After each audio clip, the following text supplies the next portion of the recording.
Em janeiro de 2022, John Textor desembarcou no Brasil para concluir a compra de um dos maiores clubes do futebol brasileiro. Recebido pela torcida alvinegra com grande festa, enchia de esperança o tão sofrido coração alvinegro.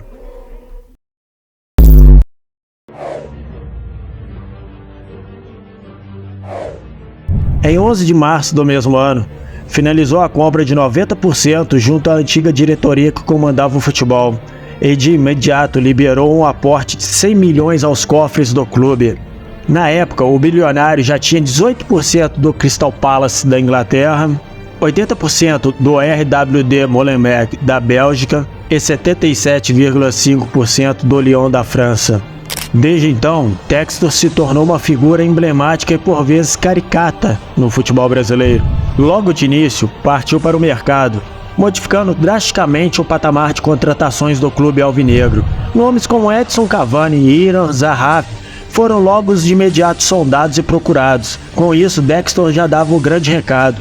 O nível do Botafogo agora é outro. Sua camisa cheia de patrocínios menores, onde muitas vezes os valores não eram tão significativos, fora a questão de dar um sentido de amadorismo em uma camisa tão pesada, logo foi substituída somente por um patrocínio, valorizando assim uma das coisas mais sagradas em um clube de futebol, a camisa, e demonstrando profissionalismo ao qual faltava tanto ao clube de regatas Botafogo.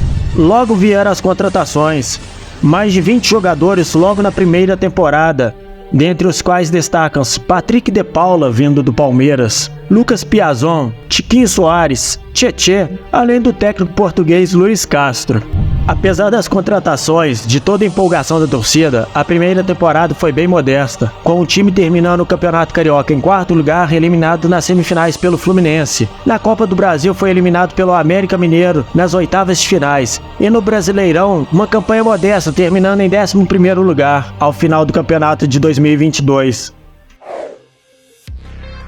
Na temporada de 2023, a esperança do torcedor botafoguense se renovou. Tendo em vista que já tinha um ano de SAF no clube, o mesmo treinador, a base do time montada e com contratações pontuais, o time estava pronto para alcançar voos maiores. Mas não foi bem isso que aconteceu logo no primeiro semestre. Logo de início foi eliminado na primeira fase do Campeonato Carioca, sendo a Taça Rio prêmio de consolação. Na Copa do Brasil, novamente foi eliminado nas oitavas de finais, desta vez para o Atlético Paranaense nos pênaltis. A temporada, que parecia ser de briga contra o rebaixamento no Campeonato Brasileiro, ganhou uma reviravolta digna de cinema. Com o começo do Brasileirão, surpreendentemente, a equipe de Luiz Castro, o qual se manteve no cargo apenas por aposta do John Textor, do presidente, do dono do clube, assume a ponta do campeonato na terceira rodada, liderando o mesmo até a 31ª rodada. A virada. Em 1º de novembro de 2023, a partida entre Botafogo e Palmeiras marcaria literalmente a arrancada do Botafogo para a reta final rumo ao título brasileiro. Mas não foi bem o que aconteceu. Depois de estar ganhando a partida por 3-1 e tendo um pênalti a seu favor, Botafogo literalmente se perdeu em campo, perdeu um jogador e tomou uma virada épica do Palmeiras por 4-3, o qual deixou bem desnorteado o presidente e o dono do mesmo. A partir dessa virada épica, a diferença no campeonato caiu apenas para 3 pontos, mas o Botafogo continuava liderando o mesmo e com uma partida a menos para que fosse feita. Ou seja, na teoria, a pontuação poderia ficar 6 pontos de diferença. Mas não foi bem o que aconteceu. A partir deste momento, o Botafogo literalmente entrou numa crise profunda internamente e o time desencadeou a perder, a tropeçar, tomando outra virada significativa, dessa vez para o Grêmio, dentro de casa, da mesma forma, dos mesmos moldes que foi para o Palmeiras, ganhando de 3-1, tomando a virada para 4-3, onde mostrava claramente que havia problemas muito mais internos do que no campo de futebol. As acusações. No dia 2 de abril de 2024, John Textor solta uma nota em seu site pessoal, onde deixa bem claro: tenho 100% de prova de que a fixação de resultados impactou materialmente os resultados da campanha da Série A do Brasileirão em cada um dos últimos 2 anos, 2022 e 2023. No caso de 2023, os impactos da viciação de resultados instalaram o Palmeiras como um campeão desmerecedor sobre o Botafogo, cuja campanha vencedora recorde foi certamente a mais prejudicada por práticas corruptas. Seguindo a linha, John Textor afirma e dá exemplo em 2 jogos. Primeiro, Palmeiras vs Fortaleza, dia 2 de novembro de 2022. Vitória do Palmeiras por 4-0, que ajudou a garantir o Campeonato Brasileiro de 2022 para o Palmeiras. Foi manipulada, segundo consta o que está escrito na carta de John Textor. Mas vale ressaltar, meus nobres seres humanos, uma situação bem específica e revivendo a situação do jogo Palmeiras e Fortaleza em novembro de 2022. Aquele jogo literalmente era o jogo do título do Palmeiras. Palmeiras iria conquistar o seu campeonato brasileiro, seu 11º campeonato brasileiro, e o único título que faltava para o Abel. O Abel já tinha conquistado Copa do Brasil, Libertadores 2, Copa do Brasil, Supercopa e tudo mais, e era criticado por não conquistar o Campeonato Brasileiro, pontos corridos. E aquela noite seria a noite dele calar a boca das pessoas às quais falavam isso. Ou seja, o foco do Palmeiras era totalmente diferente do Fortaleza. Voltando da época desse jogo, o Fortaleza, para quem não lembra, fez o primeiro turno do Campeonato Brasileiro de 2022, um dos piores da história. Terminou como lanterna e a recuperação foi exemplar no segundo turno. Entrou para a história também como uma das maiores recuperações de segundo turno da história. Ele terminou como lanterna no primeiro turno e o segundo turno fez uma recuperação a qual ele foi para pré-Libertadores até. Terminou o campeonato em 8º, Fortaleza. E logicamente, desse jogo faltavam 3 jogos para terminar o campeonato. Fortaleza já estava ali numa situação muito boa, já estava quase conquistando a sua vaga definitiva na Libertadores. O foco é totalmente diferente de uma equipe que está focada para entrar e ganhar o título, selar o Campeonato Brasileiro ali, e a outra que vem de uma recuperação com foco, aquela concentração, energia toda, e já tinha passado do rebaixamento, já estava salvo, já estava quase indo para a Libertadores. É lógico, querendo ou não, o foco para um jogo desse era totalmente diferente entre uma equipe e a outra equipe. Então é interessante passar isso aqui para vocês ter noção de como e relembrar vocês como foi a noite desse jogo, a qual é mencionado pelo texto da forma de que o jogo foi manipulado, certo?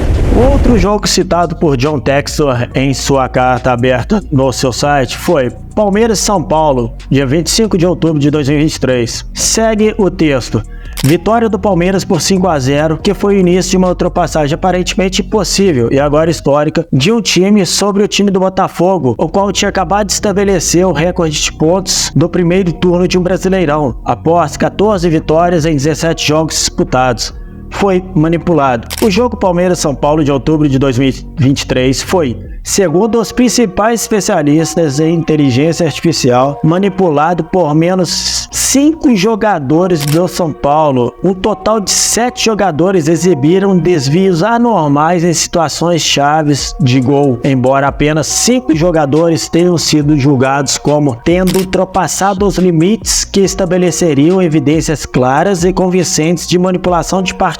Deve ficar claro que a evidência não estabelece motivo, nem sugere que qualquer clube ou qualquer parte foi responsável pela manipulação, além dos jogadores específicos identificados. Novamente voltando à noite do jogo de 25 de outubro de 2023 entre Palmeiras e São Paulo, meus nobres seres humanos. Realmente foi um resultado totalmente atípico, realmente teve gente que ficou indignada, torcedores do São Paulo e o próprio time de São Paulo, tendo em vista que, como já está vendo aí, Dorival deu a declaração de que foi vergonhoso, foi vexaminoso, e realmente foi. Mas vamos voltar novamente à noite do jogo. O Palmeiras vinha concentrado numa toada a qual vinha atrás do Botafogo, via esperança de título, focado, correndo atrás, indo em cima, em cima, em cima. O São Paulo, o qual já não era um time lá essas coisas, ganhou a Copa do Brasil ali muito, poxa, focado, meio que na sorte, meio que jogando, ano, merecido, foi merecido. Mas, entendeu? Não foi aquela coisa, porque o time de São Paulo realmente não era, e não é nada específico até hoje. O time de São Paulo jogou contra o Palmeiras de uma forma muito desleixada. O time já tinha deixado tudo, e nessa altura do dia 25 de outubro, o São Paulo já era campeão da Copa do Brasil, já tinha se safado do rebaixamento pelo Brasileiro, não tinha chance nenhuma de ser rebaixado, ou seja, querendo ou não, aí mais uma vez, mentalmente os jogadores desmorona, mentalmente, espiritualmente, fisicamente, o corpo dá aquela relaxada, e dessa vez relaxaram e relaxaram muito, né? Então foram muito criticados, e aí você notava a diferença de equipes. Mas o São Paulo tinha eliminado o Palmeiras na Copa do Brasil, sim, meus seres humanos, mas o foco, o jogo era totalmente uma época diferente, o foco totalmente diferente. O Palmeiras vinha dividido entre Libertadores, Brasileiro, a própria Copa do Brasil, e ali não, o Palmeiras só tinha o Campeonato Brasileiro, correndo uma toada louca atrás do Botafogo. O time dele é muito melhor do que o de São Paulo, o qual já vinha de título, já estava pelo rebaixamento e vinha relaxado. Então é novamente muito importante explicar essas diferenças e principalmente explicar essas situações do dia em si, certo? E a carta de John Textor se encerra da seguinte maneira: a corrupção no futebol não acabará, e os maus atores sempre procurarão novas maneiras de atacar a integridade do nosso belo jogo. Mas as memórias dolorosas e o sacrifício angustiante do Botafogo, corrompidos na campanha do Brasileirão de 2023, irão esperançosamente provar não ter sido em vão, porque a corrupção do passado terá encontrado a tecnologia do futuro e o futebol no Brasil voltará a ser um exemplo para o mundo seguir. Diante de toda essa situação, o Fortaleza já se pronunciou, mencionando que vai acionar, sim, John Textor na justiça, assim como o São Paulo também já se pronunciou, falando que vai acionar também o John Textor na justiça. Daqui a pouco o Palmeiras também, o Palmeiras já tinha notificado anteriormente, já tinha falado que iria acionar a justiça, a Leila já tinha mencionado, e agora mais do que nunca.